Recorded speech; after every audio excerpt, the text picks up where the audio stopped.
name is John McEnroe, and you're playing TopSpin 2K25.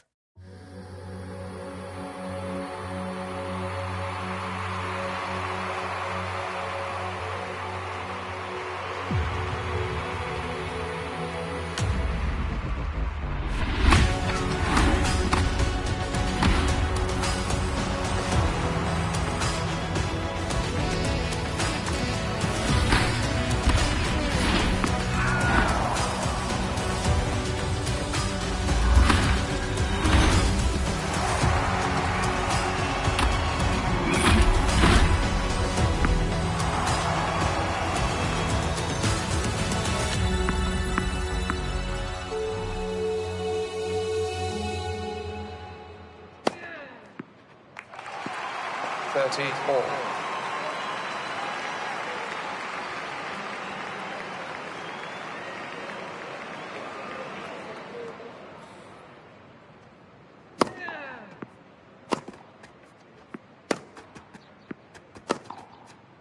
Oh! 40-30.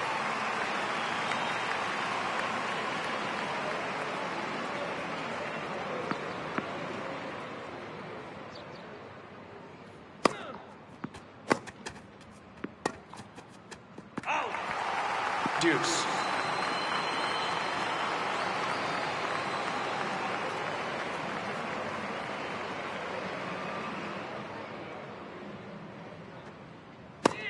Pull.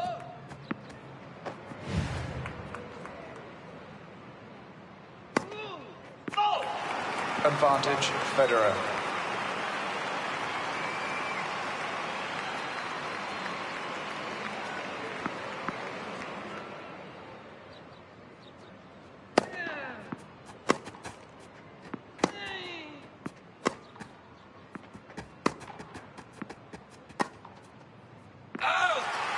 Deuce.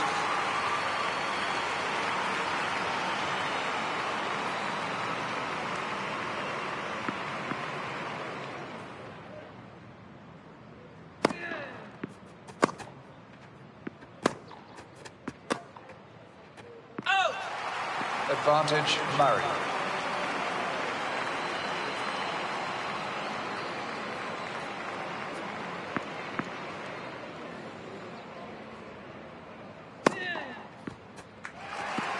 Game, Murray. Murray leads 3 games to 1.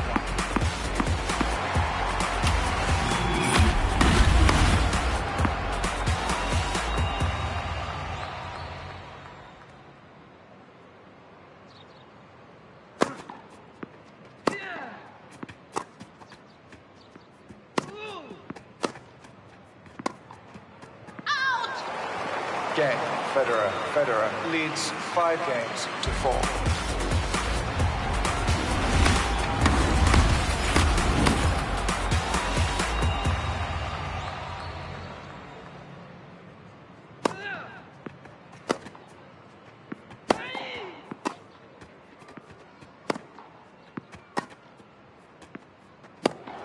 Out. 6-4, Federer.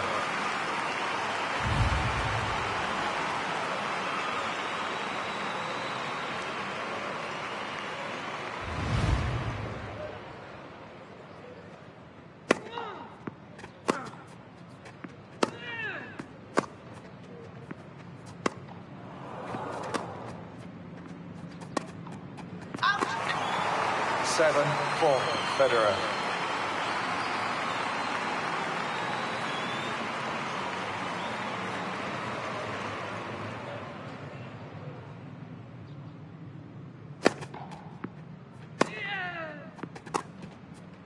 Out. 7-5, Federer.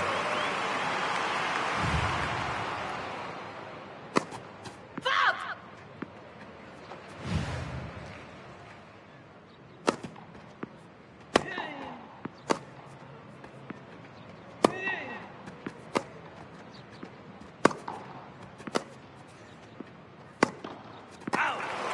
8-5, Federer.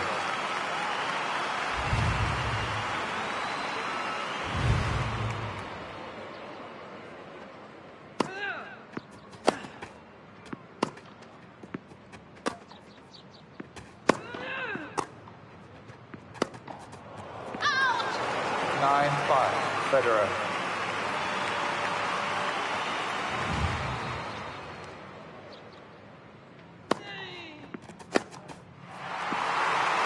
Game, setting match. Federer, 3 sets to 2. 6, 4, 4, 6, 7, 5, 2, 6, 7, 6.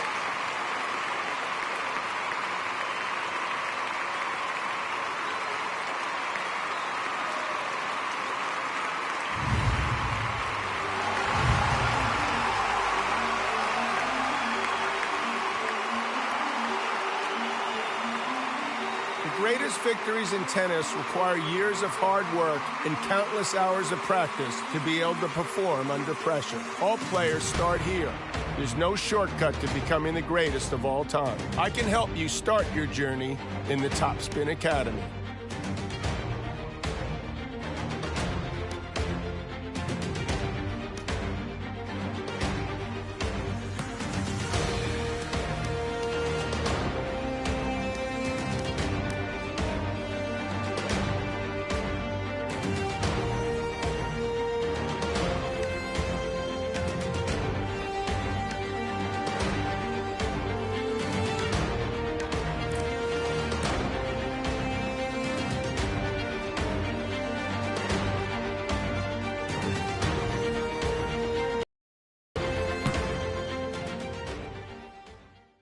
Hey, it's John McEnroe.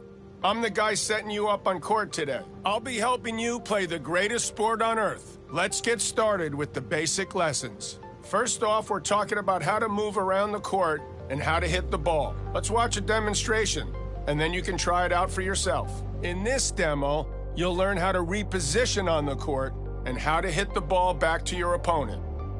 Let's get into it. One of the main things behind a quality shot is player positioning.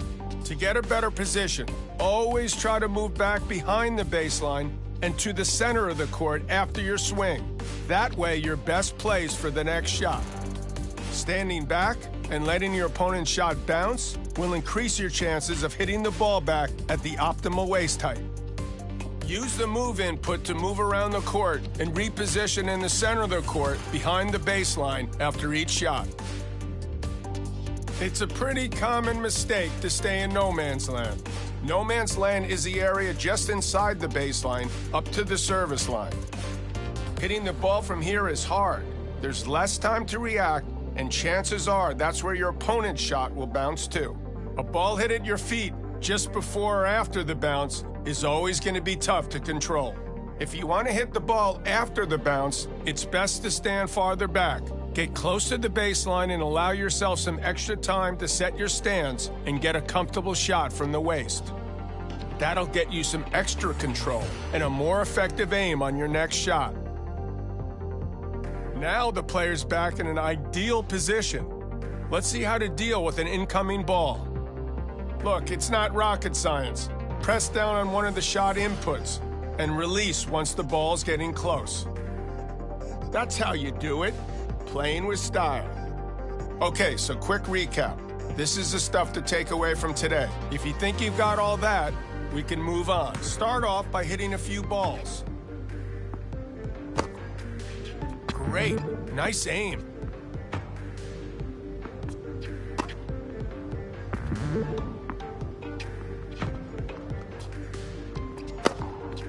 Good job.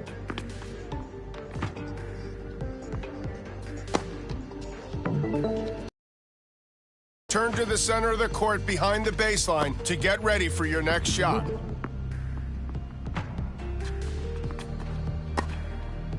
Really great shot.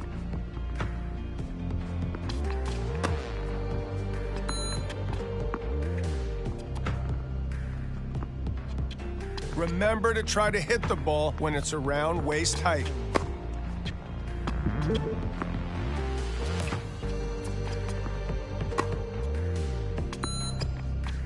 Keep moving. You want to move back to the center of the court behind the baseline so you can get a good return.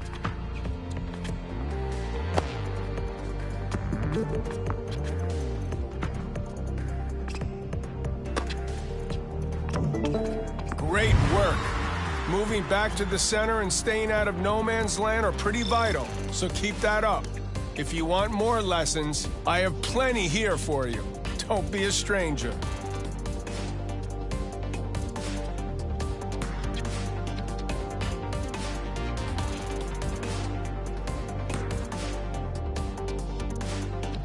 Hey, great to see you again. Today we're working on a vital part of a quality shot, the timing. We've got another demonstration to show you why timing is important and how the timing meter can get you results. Today we're talking about how to hit the ball with ideal timing. This is one of the most important aspects of your game, and mastering it will take you up to the next level. You'll pick it up just fine, but it takes some practice. Returning a ball is easy, but timing it to perfection, that's something else. Getting your swing at that exact right moment plays a huge part in your power and your precision. There's 4 possible results here: too soon, good, perfect, and too late. The ideal time to release the input is just before the ball reaches you. And just to underline, it's all about when you release the input and not when it's pressed. The timing meter is something you can use to know exactly when to release the shot input to get perfect timing. It appears above the player whenever there's an incoming ball. Releasing the shot input when the meter's in the green will hit a shot with perfect timing. Let's watch this player hit a few more balls. As you can see, hitting it with perfect timing gets you optimum precision and optimum power. Less than perfect timing? Not so much. The shot's quality will be lower and could give your opponent an opening.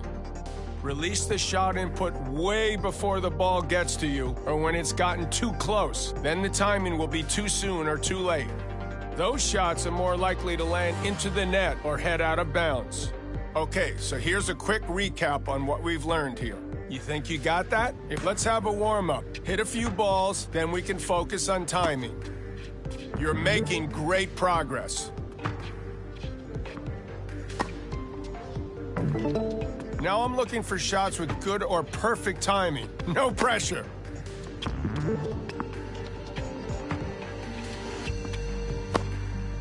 Keep at it.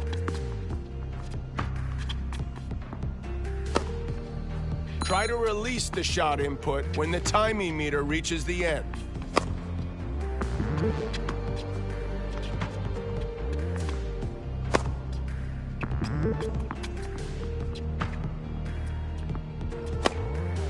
Great work.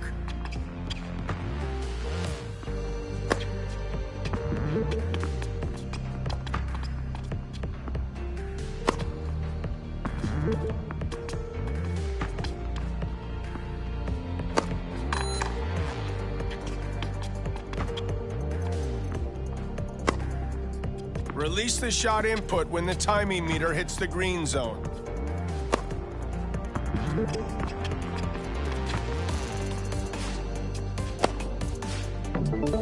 Good stuff. Remember that hitting the ball with perfect timing will always give your shot power and precision. I'll see you next time you feel you need another tennis lesson. I'll be waiting.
Hey, great to have you back. Today we're aiming ground strokes and talking about how, so today we're learning how to move toward the ball. Mastering this part of the game is essential. So today we're learning how to move toward the ball and how to aim your shot.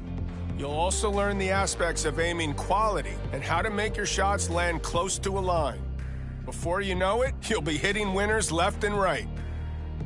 To get there, though, first you'll need to move toward the ball using the aim input. In this example, the player's moving around the baseline to hit these shots. The important thing to understand when it comes to aiming is that you don't need to start aiming your shot early for it to bounce close to the line. You only need to aim with the aim input when you hit the ball. Up until that point, the aim input is used to control your movement. That means you can decide where to aim until the very last moment without losing precision. You can watch what your opponent is doing and decide where to aim right up to the moment you hit the ball. Let's drop the curtain a little. Here we're drawing an aiming arrow on screen to show the aiming direction when you hit the ball. Notice how pushing the aim input left and right will aim near the sidelines, and pushing the aim input up or down will aim near the baseline or net. So that's the direction of your shot covered. Let's move on to aim quality and how to make shots land as close to the line as possible. Pay close attention where this player is aiming. There are a lot of factors that go into your shot bouncing close to the line, as shown by the green area of the arrow. Things like if you have perfect timing, if your forehand or backhand attribute is high, if the ball you receive is easy to hit, if you're not tired. These all play into it. A ball is considered easy when it's slow, and if you can hit between waist and shoulder height. Let's go back to this player's aim. On the other hand, your shot is likely to bounce far from the line, where the arrow here is red, or even to go into the net when your timing is off, when your forehand or backhand attribute is low, when the ball you receive is hard to hit, or when you're getting tired. A ball is considered hard to hit when it's fast or low when it reaches you, or both. Look how this player pressed the aim input deep toward the right sideline. He hits the easy shot with perfect timing, and the ball goes in by the line and wins the point. Now we've got a similar shot, but the ball's moving fast, and the player's timing is too late. The ball sails out of bounds wide and into the doubles alley. That's obviously what you want to avoid.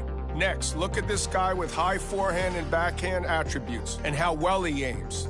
See how it makes it so much harder for their opponent to return the ball with a quality shot? When this other player with lower attributes aims, not so good. They can't aim as close to the line as easily, making it far easier for their opponent to hit good shots and pile on the pressure. That's it for this lesson. Now get out there and put all these wise words into practice. I don't want them wasted. Mastering this part of the game is essential, so feel free to watch again if you need.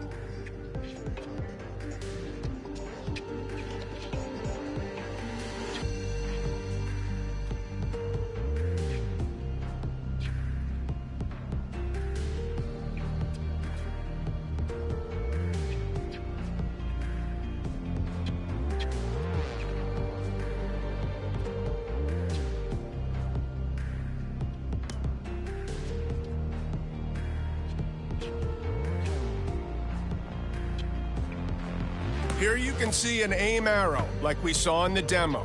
This should help you understand when the transition from movement to aiming happens. Okay, start with aiming near the sidelines.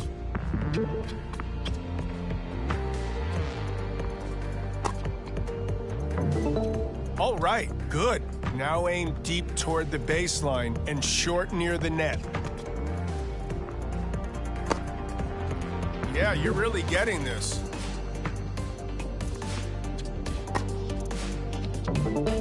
Now it's time to combine aiming techniques, so aim for the corners of the court. You're hitting a lot of shots in no man's land. Remember to move back and reset.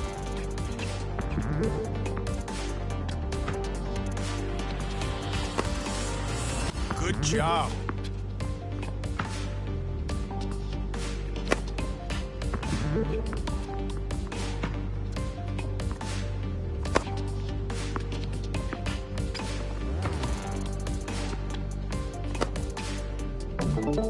So far, so good, but we're gonna do one more round without the aim arrow and see how you manage.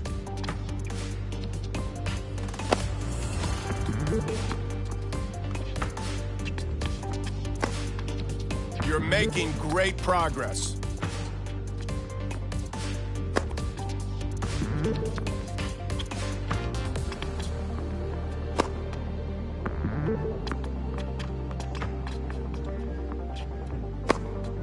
Really great shot.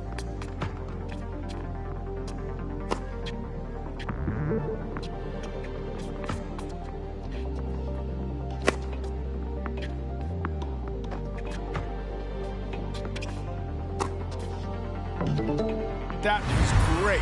Don't forget that aiming quality is determined by many different things. So if you ever need a refresher, you can always come back and run lessons again. There's only one more lesson before we test your skills against an opponent, so don't be a stranger.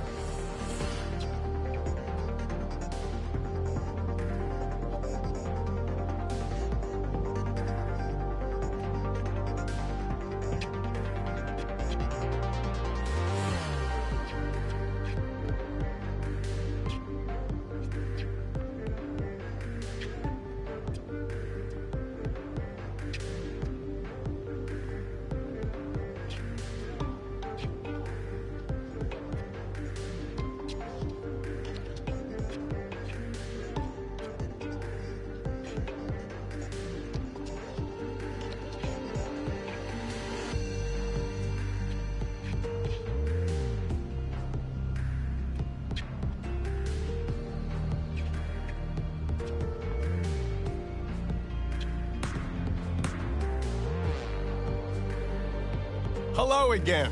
The training train needs to keep rolling, so let's move to the next lesson. In this lesson, we're learning various different ways to improve your serve, alongside how best to aim it. Coming up is a demo to explain normal and power serves and how to direct them. In this demo, you learn how to serve with precision and power and get the best out of the most crucial shot in tennis.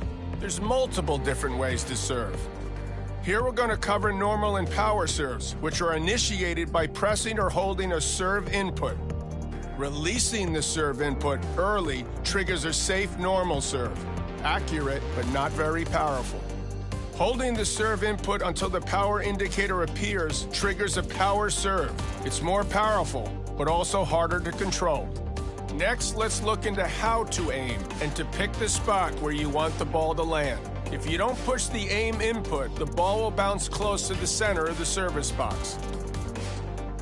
Pushing the aim input will move your aiming spot in that direction, away from the center of the service box. You can use the visual indicator to see and adjust your aiming spot until you hit the ball.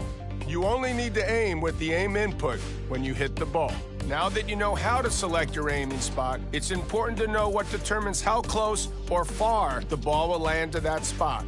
The ball is more likely to land close to your aiming spot if your serve attribute is high, if your timing is perfect, and if you're not tired.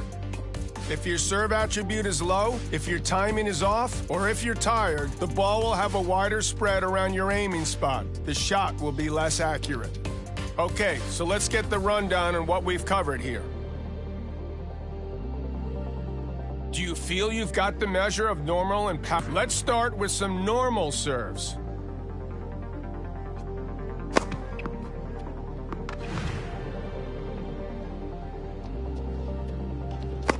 Keep trying.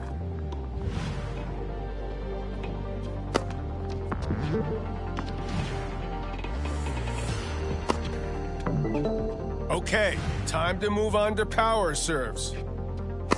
Don't forget that quality timing is critical when aiming serves down the tee or out wide. Go ahead and continue with power serves, but I'm also going to need you to nail good or perfect timing.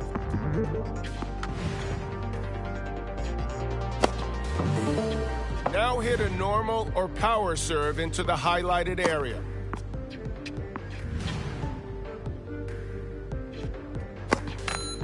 Keep it in between the lines.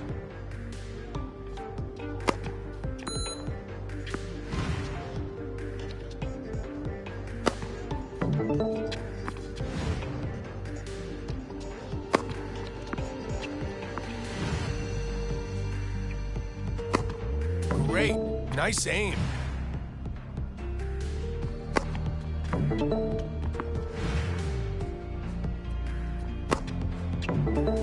Yeah, you're killing it out there.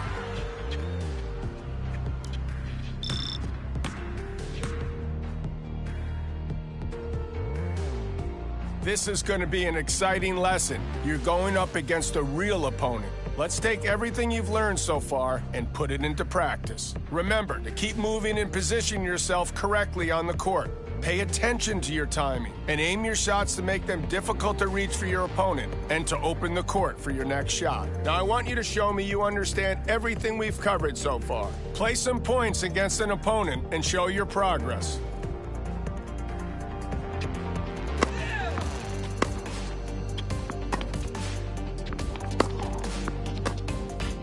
Be sure to release the shot input when the timing meter is in the green.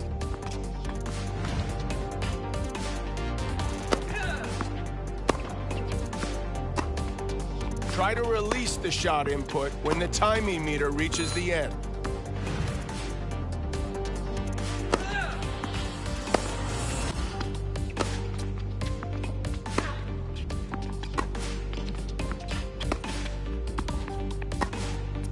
Release the shot input when the timing meter hits the green zone.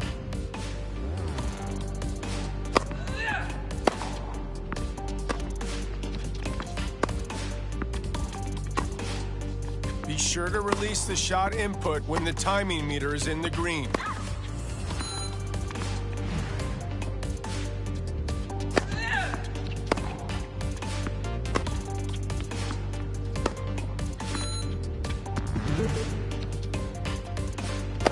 Great work.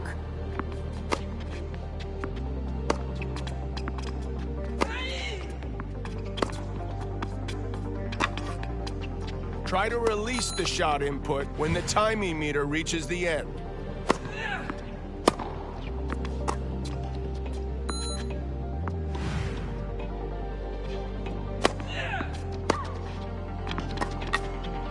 Focus on your timing.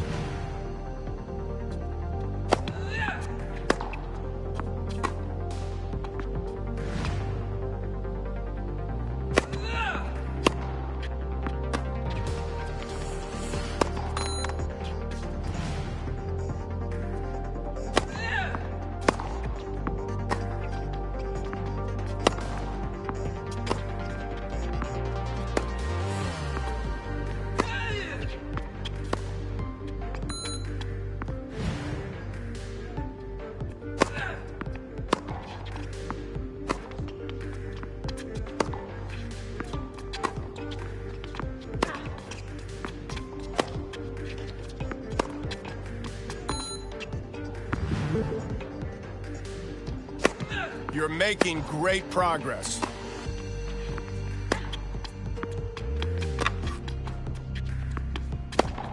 Don't forget to move to reset your court position.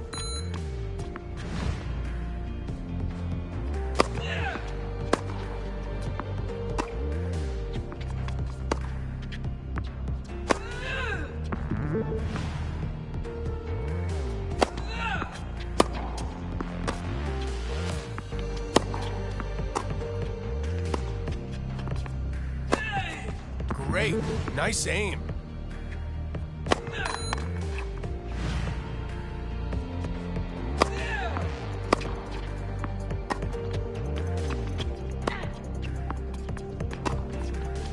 Be sure to release the shot input when the timing meter is in the green.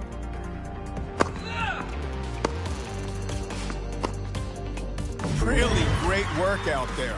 If you want to take your game further, we've got more advanced lessons. And clearly, feel free to drop by and revisit these basic lessons whenever you feel the need.